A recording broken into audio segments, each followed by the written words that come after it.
Here's a question for you. If money doesn't equal happiness, what does? My next guest spent years in financial services chasing exactly that answer until one pivotal moment at a Tony Robbins event completely changed the course of his life.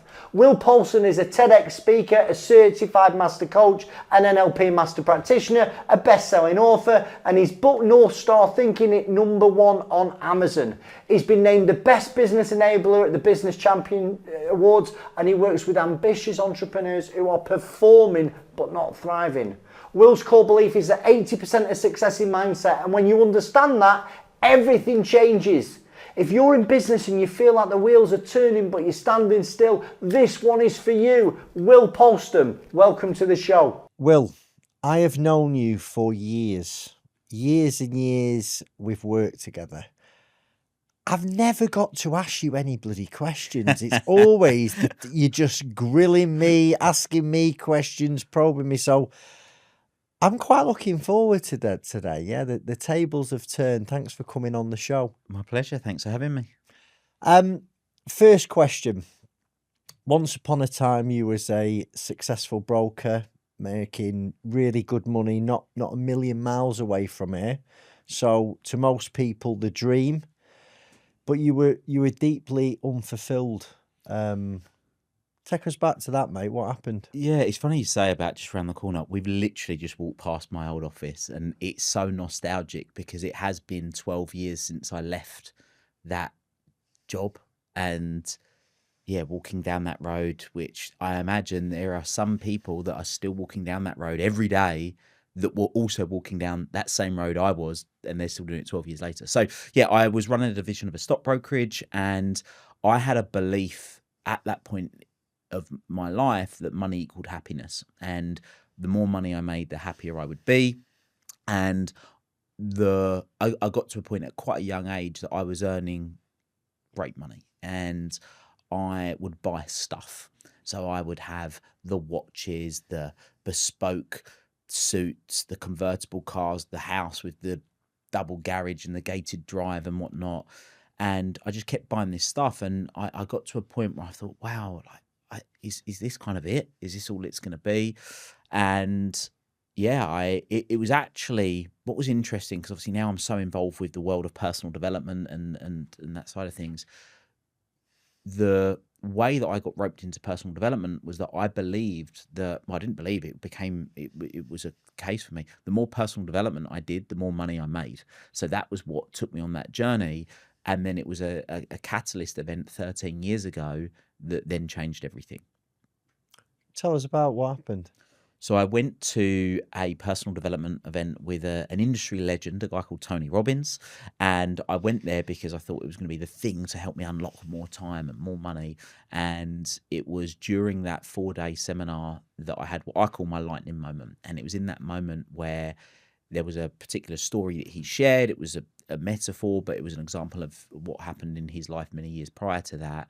And I just cried my eyes out for about 15 minutes, because in that moment, in that one exact moment, I realized my real driver wasn't money. It was never really about the money. What it was really about was my dad, how my dad hadn't achieved certain things he was capable of, the impact that was having on him and my mum and me and my family and a whole host of other people. And from that moment on, I vowed I don't want anyone else to go through the same suffering that he went through and arguably we went through. And I would do that by obsessing and learning whatever I could to do with human awareness, human potential, human behavior. And that's what I've done since. I bet that was probably the time me and you met then, because I'm sure I met you in about 2015. Probably a little bit after that. So yeah, 2015, 2016 were probably when we very first met. This particular event happened in 2013. So yeah, it would have been a couple of years after that. Not that. And what were the people around you saying? Because obviously that doesn't sound like, from a career projection point of view, it's like you're absolutely balling over here in the city. I can't imagine that the starting pay grade of going on this personal development journey is quite high. No. And yeah, definitely not. So what was interesting is that what tends to happen in the company that I was working with before is that if you got really good, typically speaking, you would go off and start your own company. which would normally mean stealing the database, going off and doing that. It was really rare. I can't think of anyone off the top of my head that completely left the industry. There might have been a tweak, so they might have gone from working from the stock brokerage into investment banking, but it's the same industry, financial services. It's the same industry, but it's sort of almost a derivative of it. Whereas I said to the guys who still to this day remain great friends, the 3 guys that own the company that I finished working with, look, I'm leaving. This is what I'm going to do. And they said, we back it, and we love. We're so glad you're going. We're gutted you're going, but great. We wish you all the best. Can you stay on? Whereas normally, if someone says I'm leaving, I'm setting my own business, or I'm going to a competitor, it's like, right, pack your bags. You're frog marched out the door. They don't want you back. They pay your gardening leave. They'll stay as long. They then actually took me back on to train back junior brokers and come in and do personal development. I would come up to London. I think it was like every fortnight or something. That I would do a day with their guys, so that was really quite supportive. But yeah, I just jumped. Now, knowing what I know now, I would have probably done it very differently, but hindsight's a wonderful thing. And yeah, it was, I think, Chris, there was an element of naivety. There was an element of naivety. I mean, I'll give you an idea. What actually happened was I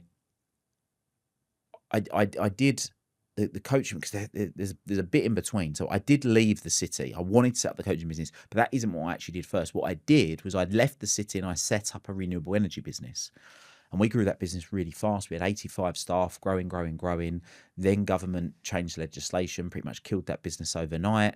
And then I thought, why am I still just chasing the money? And that was the moment where I properly did kind of pull the chute and go all in. And I remember thinking, I'm going to put on my own event. The model in my head was, I'm going to get 50 people to come to a free event every week. I'll do a great job of helping them, so much so they'll want to book onto a paid event that I'll run once a month. It'll be a 1-day seminar type workshop event, and I'll do that. How hard could it be? Well, anyone that's ever run events knows how hard it can be. Yeah. So that first event, I wanted 50 people. I got 36, which wasn't too bad. But then when you realise that 33 were friends and family, there was actually only 3 people I didn't know. It weren't that good. And I sold 1 ticket. And then the next event, there was 16. Then there was 12. Then there was 13. I sold nothing at the 2 middle events, and I sold 1 more at the end. So that didn't work. And then I had to sort of come up with a new idea as to how I was going to grow the coaching business. I remember you posting something on Facebook about your first Make It Happen event. You looked a little bit, you did look a lot younger. Slimmer, there, younger, no beard, yeah. But I've seen you, develop and grow over those years, and obviously, we still work together today, and it's, I have a term, I don't know if you Southerners understand this, but it's a fanny merchant, right? And I find in your space there are a lot of snake oil salesmen. I've always respected you, like I've and I've seen you at various points over the last 10 years, and you've always been really authentic, really helpful. And when people ask me, what do you do for me? I sometimes find that hard to answer, because you're not a life coach. I don't think you are anyway. In fact, you know what? Instead of me hashing it, what you are today, could you tell us what you do today? What the if I can press you on this and get you to sum it up. What do I do? The honest answer, Chris, I struggle with this myself sometimes, because I don't think of myself as just a life coach. I don't think of myself as a business coach. I don't think of myself as a therapist or a counselor. But what do I ultimately do? I help people unlock their next level of potential, performance, and purpose. What I do is I work holistically. So I'm not just helping someone. The amount of people I know that have grown a massive business, but at the expense of their health, their family life, their sanity. So I work holistically. So I do that. I have had the real pleasure of working with a real range of people, from, in the earlier days, not so much now, people that want to start businesses, right through to like the most extreme version is one of my private clients sold their business for over 300 million quid and then was experiencing feelings of depression because they were lost and unfulfilled. But typically speaking, if someone is lost, unfulfilled, frustrated, sort of experiencing extreme overwhelm, we help them get directionally correct and then put the appropriate actions in place to get outcomes. My whole coaching philosophy is actually quite simple. It's 3 core elements. We help people create absolute clarity of where they are and clarity of where they want to go. We help them take intelligent action, so action that's aligned with their values and their goals. And then we create active accountability that makes sure that they do what they say they're going to do. Because when you do run your own business, it's very easy to kid yourself and drift. But actually just knowing you've got to check in with someone that you somewhat respect and say, no, I said I want to do this because I want to do it. You'll know in the, I don't know how many years it's been now, 6-7 years we've worked together. Very rarely am I saying, Chris, you absolutely must do this. You started at the beginning of the podcast. Yeah. It's very, very much I'm asking the questions to extract what you want that deep down you know, but you maybe just haven't been able to articulate as well as you would like to yourself. And then we set the appropriate trajectory that moves forward on that. I think the other thing that does come into play is I don't just have this business. I've had other businesses and still have other businesses. So the elements that most businesses struggle with, I'm also going through, so I'm living it myself. I'm not just reading the books and parroting out what I've learned. I love that part as well, because no matter what's going on for me, you're the first. I'm thinking, I need this or I need that. What about this? And I'll go, and you'll go, oh, there's this person, and then there's, and I've done this, and Chris, I did that, and it were useless. You know what I mean? And that's a really important thing for me to leverage, because you just seem to have, you go out there and have a go yourself, don't you? You know, like you really will. You've spent, I can't imagine how much you still spend on coaching, mentor. Could I push you on that actually? Last year, what did you spend on increasing your... If we include travel, because there's travel costs, because I travel literally around the world. I get it, yeah. I think last year, I mean, easily in excess of £100,000 last year. Yeah. Yeah. And that's always attracted me. It's like, you know what, I haven't got the quite that amount of time or that money commitment. And I'm thinking, well, you know what, this guy does the do. And I can always sort of hang on the back of the coattails. And I've learned some absolute nuggets. In actual fact, this is where I want to move it to.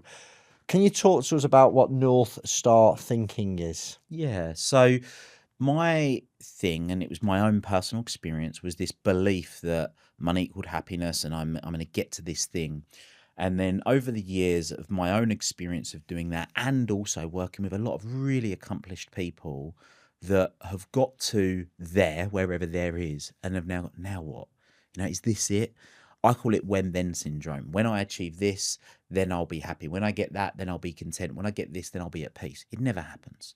So my whole thing is that rather than setting this goal, which some people use the term BHAG, big, hairy, audacious goal, whatever it is, people put this big marker stone in, and it could be huge, but they get there and then they just go, is this it? Some people call it gold medal syndrome. You know, they achieve the pinnacle of what they think that it's possible for them, and then they basically fall off a cliff. And there's countless examples of this with some real high profile people as well. So my whole thing is, actually, what if you never achieved getting there? So there's a famous story, you've probably heard of it.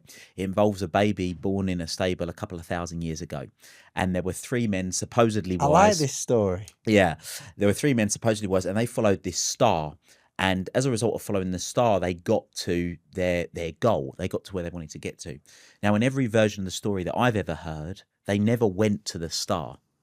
They just use it as their guiding light. And that for me is the principle of North Star thinking. What's the mission that you have in life that is the equivalent of trying to empty the sea with a spoon? You will never do it, but you can keep doing it. And as you do it, yes, you'll have milestones. I've got milestones. Chris, I've got still quite ambitious stuff I want to do. I plan to go to space on Virgin Galactic by the end of the decade. I've just completed my pilot's license. Like the stuff that I like to do, I like luxury experiences. I like having nice experiences. I like nice stuff. But they're the byproducts of the North Star, or my North Star now, which my North Star for context is to empower people to transform excuses into results and live a life they love. And if you look at the things that I do, even in my businesses that some people have said that have got no correlation, they go, well, I had a mushroom supplement company. And they go, well, what's that got to do with it? Well, when you learn about the type of mushroom that it was that we started with, which was lion's mane, it helps people with better focus, better memory, and better mood. Well, that's helping people align with my ultimate mission. A lot of my clients are entrepreneurs and business owners. They struggle with focus, memory, and mood. So it sort of fitted in. So there's elements around that. And that's essentially the golden thread that runs between everything. So I've been through this process with you. And it's always nice that, why don't we, Chris, let's have a look at what we said. Like, I'd love to see what we said at the start, because like mine's changed, but I love it when it goes green. You know what I mean? Or well, let me explain exactly what that is then. So there's components to it. So the whole system, if you want to call it that, there's elements to it. But when we're working with business owners, so we build the North Star trajectory. So it's kind of the mission that we're working on. Now, I do remember vividly us having a conversation about what you said you wanted. Then a few years later, you've gone, no, that's not what I want, and that's okay, because we evolve, and it's like layers of an onion. We peel off layers, and things will develop. But one of the tools that we use is what we call a North Star trajectory. So the trajectory is like a roadmap of goals. So once we've got the mission, then yes, we can have 20-year, 10-year, 5-year, 3-year, 1 year, 90-day goals, monthly goals. So what that enables us to do is be directionally correct. In the same way, when I'm flying my plane, I say as if it's mine. I hire the plane, just to be really clear, right? It's just about people thinking, oh, who's this guy with his private jet? You know, no, it's a little 2-person Cessna that I fly, and hire it by the hour. But when I'm flying, I've got a trajectory where I'm flying to, but I'm having to make constant adjustments for the wind, the weather, the flock of birds, or whatever it is that's coming towards us. So it's no different. So yes, we have that, and we use it as when you talk about going green. So I have a process called traffic lighting. I'm really visual, and green, we turn something green if it's done, amber if it's in progress, red if it's not started. And when we do that on a weekly basis, and we're looking at, say, the month goals, it helps us see, right, what do we now need to be prioritizing? What do we need to sort of pull into the present and start taking action on, that's going to get those things into gear to ensure that we get the end result? And that's my number one value within the business, is we get results, and I will learn a range of different modalities. I mean, I just literally last weekend did a 12-hour seminar on ancient wisdom, you know, on and going all the way back to the origins of what we know as education, real ancient stuff, to try and learn the little nuances. How can I pull that through? What's the glimmer that I can take and enhance my process to help people get results faster? I can say from my experience, this is helpful, because I've been through this with you, and I remember what we do today at work. At one time, it would, and I've always set goals. Like like them big, scary, but there was never really any. I don't know. I didn't seem to hit them very. They didn't really mean anything. Now, one of the things that I've learned off you is like anything really is possible, but we've got to have that plan to do it. You know, it's no point saying, well, I want to be X amount of money in the bank, I want X amount of revenue in my business, and then leave it. Because that's where most people sit, isn't it? They might write that goal every single day, but without that plan. I mean, one of the things I wanted to talk to you about, you talk about sort of success being a combination of mechanics and mindset. And you actually say, well, actually, most of it's mindset. There will be people out there that will push back at you and say, no, it's mechanics. So can we get into that? What does it mean? Yeah, so I believe that success is, like, as you say, 80% mindset, 20% skills and mechanics. And, well, you go, well, how is that possible? How is that true? Well, let's just take a typical business seminar. Someone goes and there's someone on stage and they're saying, this is everything you need to do. You also have done a bit of property investing. You've been in the property circles. I think you used to have a property networking event, if I remember correctly, right? So there's certain organizations that train loads of people. They give them, do this, do this, do this, do this, do this, and you will be successful. But why does such a small percentage of people do it? They've all been given the same information. It comes down to the difference of what people think. And that's where an example of that, I remember this must have been 2017. There was a particular person that had spent £42,000 over a 5-year period on their property education. They had the books, they had the information, they knew all of it. How many properties do you think they'd bought? Zero. Yeah. And then we worked together in 9 months. I think they ended up getting 2 properties in those 9 months, because it wasn't about the practical knowledge, is it what they believe for themselves. And there's layers to that. Sometimes it's limiting beliefs, sometimes it's an identity thing. It can be a range of different elements. Fear is a component that comes into it, of course, but these are things that we look at and we drill into. And another example of this, so I was working with, and this comes down to time, so two other people that hopefully would be contextually beneficial, working with a solicitor. She'd had a solicitor firm at the time we were having this conversation 19 years, and she's renowned in the southeast for this particular firm. She's amazing at what she does. And she was saying that she was struggling with time, and she was doing all of these things. And I said, tell me what do you do? And she said, well, I'm a solicitor. And I went, there's your problem. She went, what do you mean? I said, you're telling me you're not doing this, and this, and you're always doing that, and that. And that was the solicitor work. I keep getting pulled into doing the work, the high challenging work, because I'm the best. And I went, because your identity is you see yourself as a solicitor. You say, I am a solicitor. The 2 most powerful words in the English language are I am. Anything you say I am to, you are. I am a solicitor. She went, yeah, well, I am. I went, but all the things you're not doing are not solicitor work. They're the work that the owner of a law firm does. If you identified your primary identity as I am the owner of a law firm, yes, you still are qualified as a solicitor. All of a sudden that shifts the type of task you want to be doing. And all of a sudden it changed. And in a moment, in that instance, and by her identifying, actually, no, I'm going to make my primary identity that, then she was starting to take action on the other things that she knew she needed to do. Listen, I can identify with that. You know, I've always been the guy who hits the phone, and I found it really, I would always find it uncomfortable, you know, like when I'm not, like, I'm in London for 3 days this week. There was a time I could have never have dreamt of doing that, because I've experienced that shift. And that there is the difference between having essentially your mechanism, so we would call them rules, and your global belief. So your global belief is, right, back hitting the phones, I want to make money. That's a global belief. But your rule is, I hit the phones. The way that I make my money is hitting the phones. Whereas then when we alter that, and now you've got an amazing YouTube channel that generates lots of inbound inquiries, and that ultimately leads to sales, is that then when we chunk up to the global belief, what's the ultimately we were trying to do here? What's the actual outcome?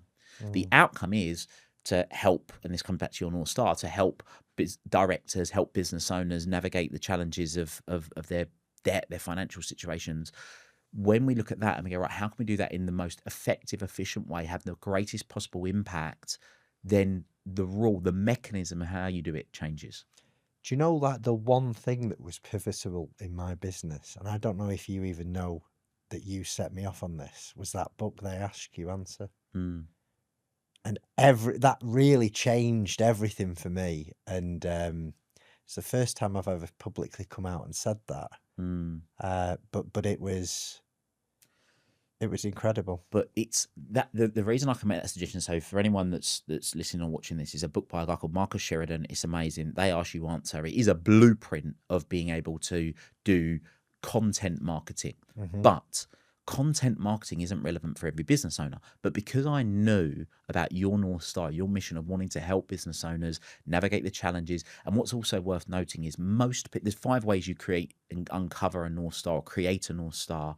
But one of the ways is it's often born from pain. So I call it, you do a life review and we work out your pains. You've had your own pains and experiences that the hundreds and now arguably thousands of people that you're helping every single year are benefiting from, because you've experienced that same pain.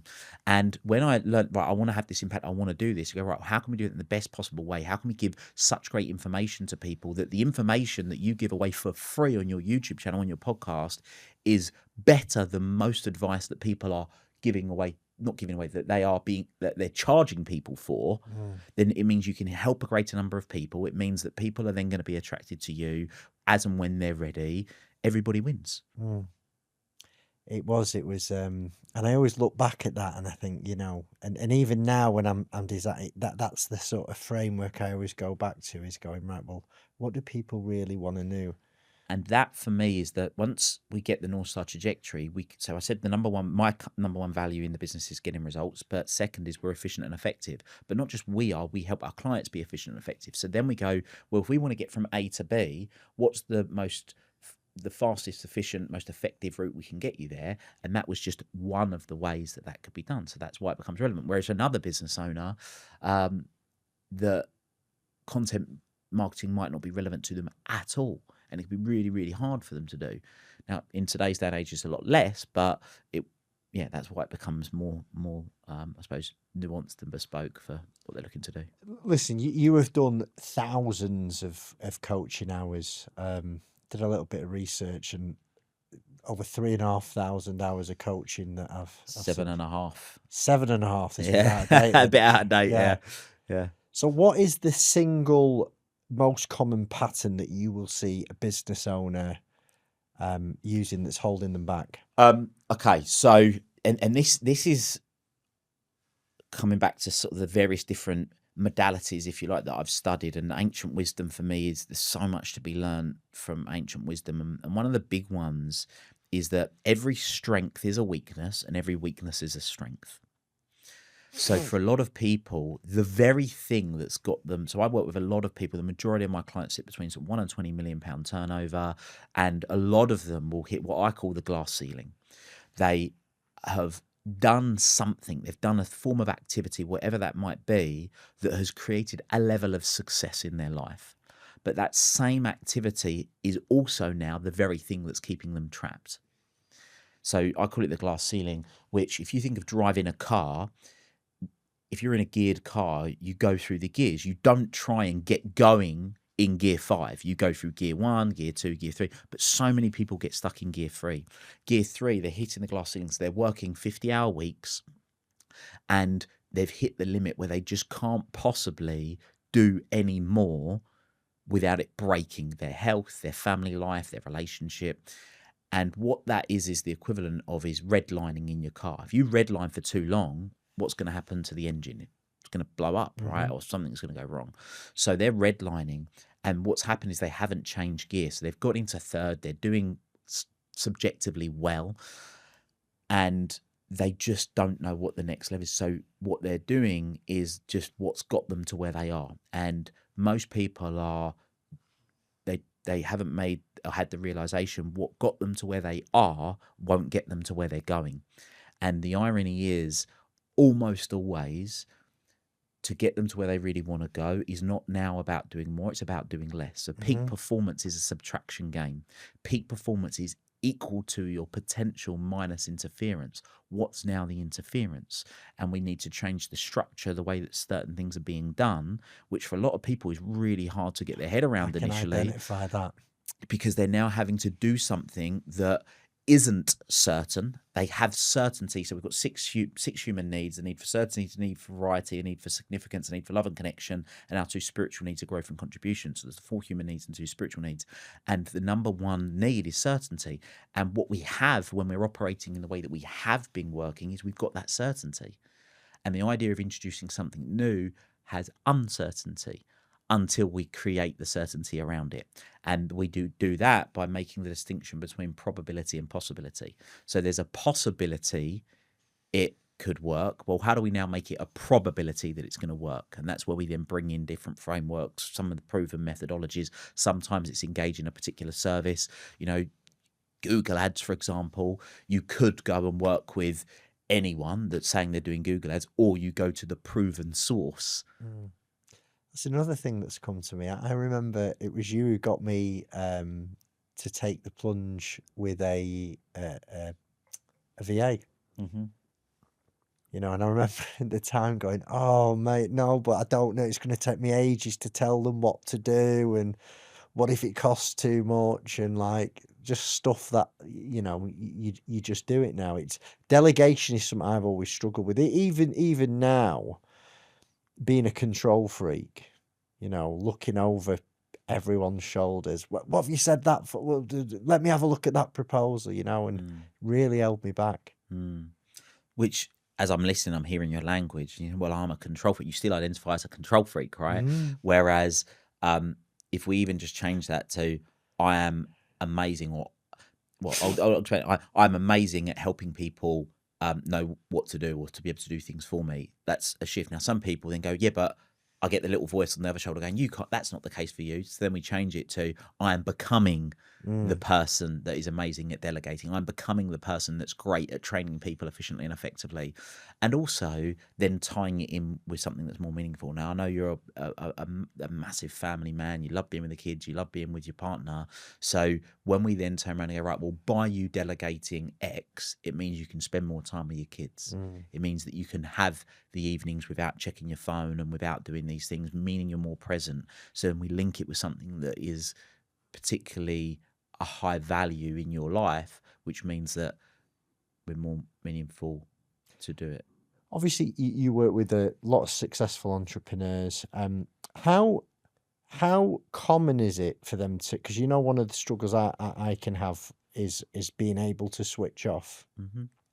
How common is that, and how can you help people to be able to switch off? So this is again another distinction, and I'm going to sound maybe a bit pedantic around it, but I don't believe in switching off. If you have a phone that's got 1% battery and you turn it off, what happens when you try and turn it back on? Dead. It's dead. So I don't believe in switching off. I believe in recharging. So how do we recharge? Well, we have to engage with our charger in something that's going to recharge us. So it's not about, right, we're going to switch off. It's what are we going to do instead that is going to give us energy. So that's one of the just a thought process for some people to consider. But then there's practical things that we can do as well. So I'm a big believer in a process of mine called Master Your Time. How do we master your time? Well, mastering your time is nothing to do with time management. In fact, time management in itself is it's nonsense. No one can manage time. Me, you, everyone that's in this room, they can only prioritize time. You cannot manage time. We've got 24 hours in a day, 7 days in a week. That doesn't change. But what we can do is we can manage our priorities. So it comes down to priority management. How do we do that? Well, we make sure that we've got a system. So my system, one of the things is we use something called a default diary. Another one is a must-do list to ensure that we're being efficient and effective with the tasks that we're taking. And then there's the bandwidth. So in our brain, if we've got stuff constantly going on, how do we stop stuff constantly going on? Well, we get it out of our head. And for me, I got mine here. Right onto your must-do list, right? So we get it out of your must-do list. So I will think of things. I'm human. I will think of things at 8 o'clock at night or 9 o'clock at night. Now I know that if I don't capture that really quickly, that great idea, whatever it is, it's going to be gone, or I'm going to be thinking about it all night. So I will use. I've got an Apple iPhone, so I'll just say, hey Siri, remind me at 8 o'clock tomorrow morning to message Chris if I've just thought I need to message you. Well, now I know that's taken care of. And at 8 o'clock tomorrow, I'm going to get the reminder. That's just an example of being able to, the thought that's going on in my head. Now, that said, if we get into fear, so fear, there's lots of, ultimately there's two fears, right? There's a fear of gaining something you don't want or losing something you do want. And then there's lots of flavors of fear. One of those flavors is anxiety. So if people have got constant anxiety about something that might happen, we need to look at that and go, is that a rational fear or an irrational fear. If it's a rational fear, then we need to delve into it. So I believe that any negative emotion, and actually a positive emotion as well, but let's talk about negative emotion. Any negative emotion is simply a signal. That's it. And it's a signal for us to think differently or act differently. So if it's think differently, we just need to gain some perspective and say, no, that's not the case. We're not going to worry about that. Or we need to act differently, which is we need to do something. We need to put something in place to ensure that that thing doesn't become inevitable. And so much of what people describe as anxiety can be solved by taking intelligent action. I mean, we've had lots of conversations around that, haven't we? When it comes to you recharging, what does that look like? You've sort of touched on going out in the plane. Yeah, so and this is another thing that might be helpful for people, which links in with the just doing what you've always been doing might be different. So for me personally, I have another tool. But most of this stuff that I use with clients is stuff that I've just done myself, and I've been able to come up with an idea. So one of the tools that I use is something called a self-love list. Now, when most people hear about self-love, particularly men, I think it's like an arrogance thing. It's not about that. So you could use the term self-care. It's a self-care list. And I have a list of things that I like doing by myself, and I have a list of things that I like doing with others. That is my form of self-love, self-care. So some of the things on my personal self-love list are things like watching sunrises, things like playing certain types of music, watching comedy, going for a sauna and a steam room. They're things I like to do by myself. The things I like doing with others are things like going for dinner. Yeah, flying's one of mine now. In years gone by, I used to play ice hockey, so playing ice hockey was one of my things. So I have this list, and what I do is that every week when I update my North Star trajectory, I just color code green if I've done it and red if I haven't. And by doing that, I can see whether the things that fill up my cup, whether I've been doing them or not. And there's no there is a direct correlation. If I've had weeks that go by, albeit in today's day and age, it doesn't happen as much for reasons I'll explain now. If I've had weeks where I haven't done a lot of stuff that I like doing for myself, I feel drained. I feel I'm struggling. So that's one of the things. One of the other things is that using the concept of a default diary. So a default diary is we plan in advance what we want our ideal week to look like. Or we've updated the tool now. We call it a new ideal week of what do we want that week to look like that's going to fill us up. So a personal example of this was last summer. I was sat in the garden at the weekend, and I'd done this probably 6-7 weeks on the bounce. I would go out in the garden with a really nice coffee, my journal to write out things I'm grateful for, and watch the sun come up. And I would sit out there, Chris, and sometimes I'll put a YouTube video on or listen to an audiobook. I love this. It felt amazing. You hear the birds tweeting. It was just beautiful. And I thought, well, why don't I do it more? And the reason I don't do it more is because my diary is set up that my assistant can book clients in from 8 o'clock in the morning. So if I wake up at 5, get up, sort of do what I need to do in the house, leave the house, get to the gym for 6, hour in the gym, then jump in the car to be able to get to the office for sort of 8, 10 to 8 to make sure I'm there for my client. And I just said, well, that needs to change. So I made a decision, which I couldn't put in place instantly, but within about 3 weeks I could. I'm going to add another day in, and it become Wednesday. So I said, I'm not going to see clients before 10 a.m. so I can go to the gym, do what I want to do, have my chilled morning, have my thinking time, and then I will then start seeing clients. And I love that so much that I decided in the October, I want to make this happen 3 times a week in the week, and then at the weekends as well. So then I rearranged my whole diary for that to be the case. Now, in that October, I was looking ahead, and with my other priorities, I knew that couldn't happen until February. But at least I'd planned for it. So then from February, I was able to start having these more relaxed mornings. I mean, having this conversation, it sort of dawns on me what an influence you've had on my life, because you just don't notice it, do you? But it's like, I take my kids to school pretty much every morning. There were a time, like I would get to work for 7:30 in the morning. I get home at 5:30 and I'm absolutely bollocks. Do you know what I mean? And like the time where I really want to be at my best, I'm just done. And so I always, not every day, but 90% of the time I will take my kids to school, and I've got you to thank for that. It's because again, it's that mindset mindset shift of I need to be the first person in the office. Which for some people is their rule for many, many years. I was the same. When I worked in London, I was on a train at 5 something in the morning, and I was the first person in the office. I was the last to leave. I wasn't the best, but I worked the hardest. Yeah. Right. So, and because I worked the hardest and that worked for a period of time in my life. Now, knowing what I know now, I'd go, God, well, you could have done this and then this and da da da. But anyway, that was what was going on, until we realized that things can be different. And another distinction that kind of ties into what we were saying before is the difference, which is a mindset shift of making the distinction from output to outcomes. As a business owner, your outcome is what you're really paid on, not your output. You don't care whether your people have worked a 10-hour day. What you really care is whether they've got the outcome that you want. And there were certain times, there was an industry that I worked in, then yeah, you did have to put in the graft. You did have to pick the phone up and make we used to, when I worked for the brokerage, we would have a email that got sent around at midday and in first thing in the morning of the previous day of how many dials were made and what was your phone time. I could probably count on one hand.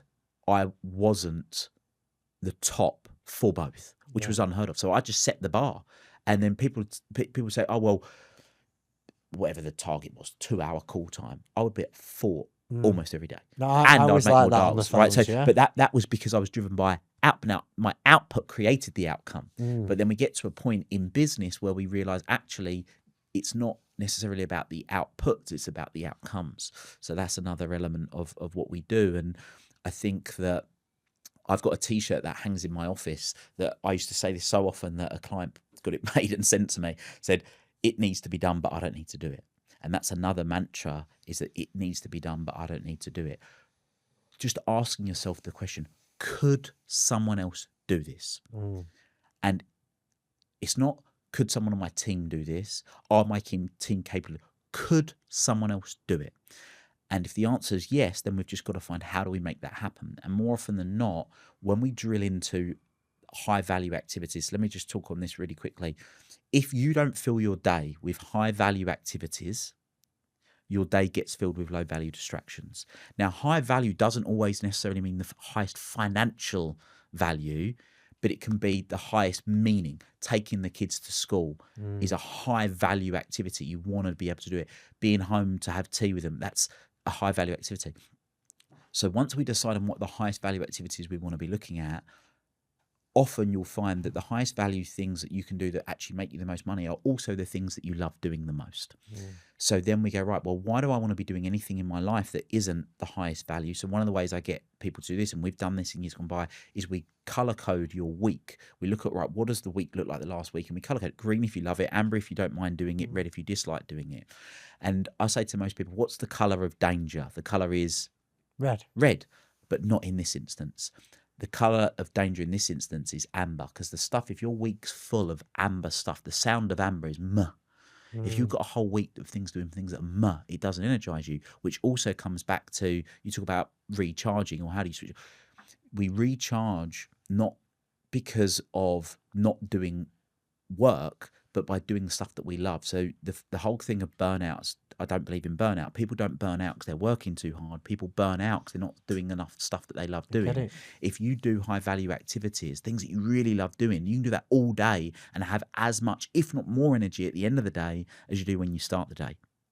There were a question that I wanted to ask. I'm not so sure now, but I'm going to come out with it and see what sort of spits out.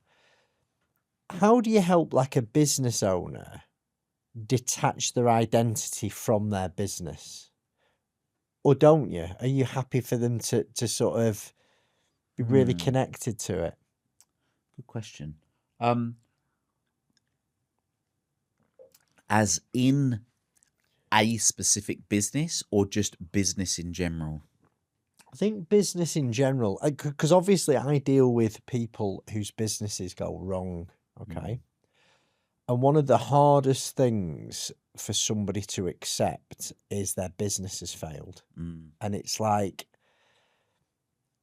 how would you handle that with somebody? Yeah. Because a lot of the time, it's not through any fault of their own. It's a market shift. You mentioned it with the solar. You know, it could be somebody not paying you. You know, I have to deal with this all the time. Mm. How would you go into that Yeah. situation? What would you be doing? So I'm going to try and make it as widely contextually available for anyone that's watching this. So there's a few ways of doing it. So the first way of doing it is understanding that every single one of us, me, you, everyone, has a set of values that are as unique as the fingerprint on the end of our finger. And those values are not the social idealisms that most people associate with values of integrity and trust and whatever. They're things that you do that give your life meaning. So my 4 highest values are self-mastery, building businesses, creating relationships, and building wealth. If you look at what I do, that's representative of my values. Now, most people in business are going to have building business somewhere-ish high on their values. So when something happens that isn't, well, I'll take a step back. So there are values. Now, your highest value is typically the thing that you will identify as. So my mum, for example, yes, she's got a job and she works and all these things, but her highest value is her kids and grandkids. So she identifies as a mother and a grandmother. I identify as a business strategist and performance coach. You know, other people who are an athlete, they'll identify as an athlete or a footballer because that's their highest value. So we see that's the case. So that's the first thing, is understanding that's the case. Now, we can shift values, and there's 2 ways of it happening. One of the ways that it happens is it happens by default. So something what we would typically call a significant emotional event happens. So a family member dies, the business gets wound up, whatever, and that can shift our values, which we don't necessarily haven't done by design. Another way that we do it is we do an exercise that alters the hierarchy of those values so that we can move something up the values, or we move it down the values. So we do it that way. But one of the key ways of doing it is detaching from the event being the identity.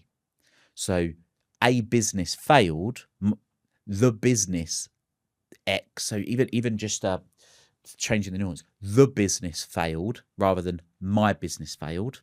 And then the other extreme of that is I failed. So when we're looking at it, we go, well, I failed. Well, did you?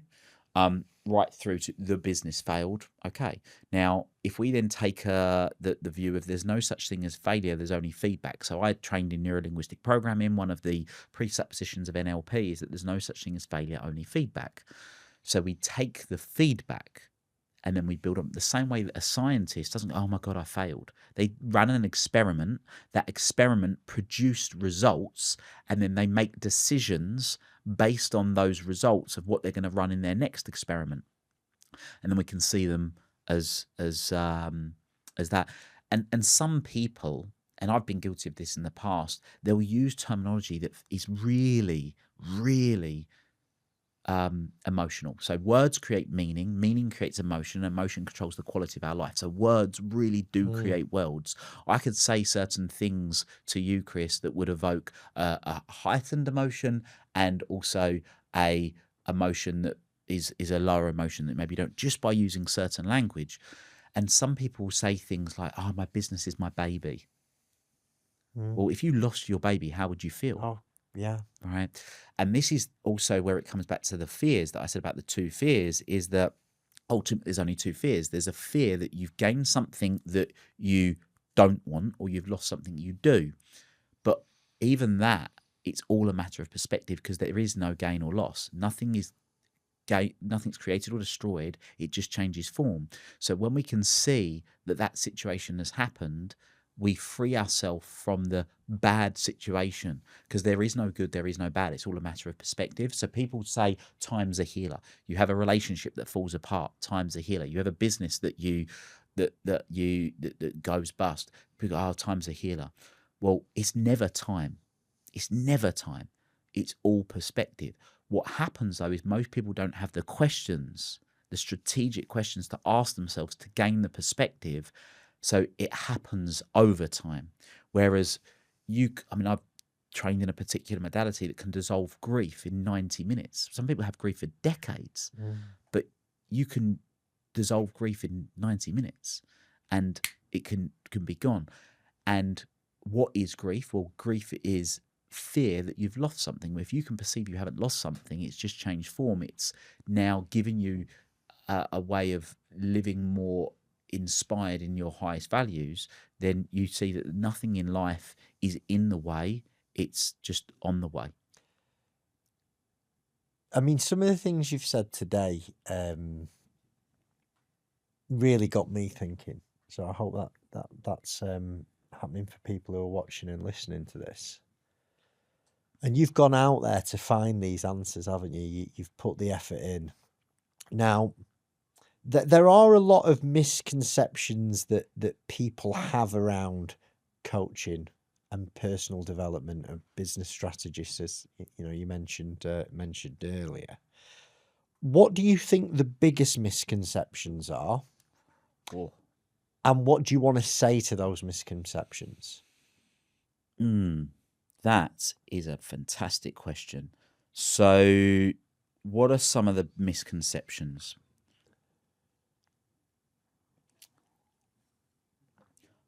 So there's a couple of things that come to mind. One for me is the difference between a coach and a mentor.